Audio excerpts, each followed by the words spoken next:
mangsa sagara murka ngoyakeun eusina. Duh Gusti, lamun bencana ieu mangrupikeun cobaan, paparinan dulur abdi sajuta kakiatan. Lamun mah ieu bencana mangrupakeun pepeling, mugia dulur abdi teh dipaparinan eling.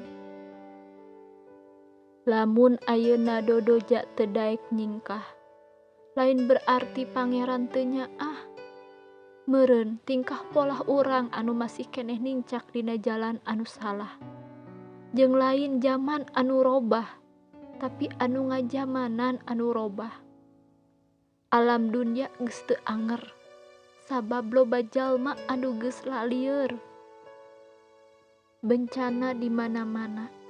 Naha urang can bisa ngadeukeutkeun hate ka Nu Maha Kawasa? Apal bahwa dunia teh geus kolot, tapi naha urang loba keneh boborot membeurik endahna dunia anu geus kolot.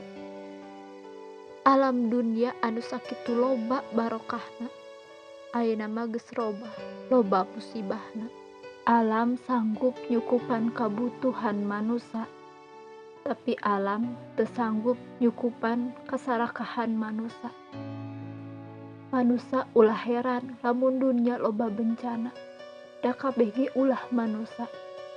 Sok ayeuna mah silih ingetan, silih elingan, ngaranna ge jalma pasti aya bener jeung lalaina.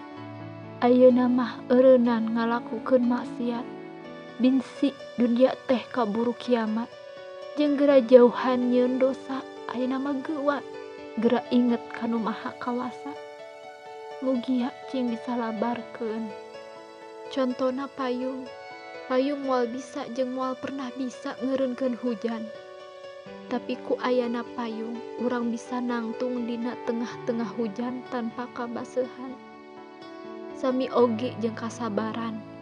Sabar acan tangtu mere kemenangan jang urang. Tapi ku sabar urang bisa ngahadapi sakumaha gedena cocoba hirup.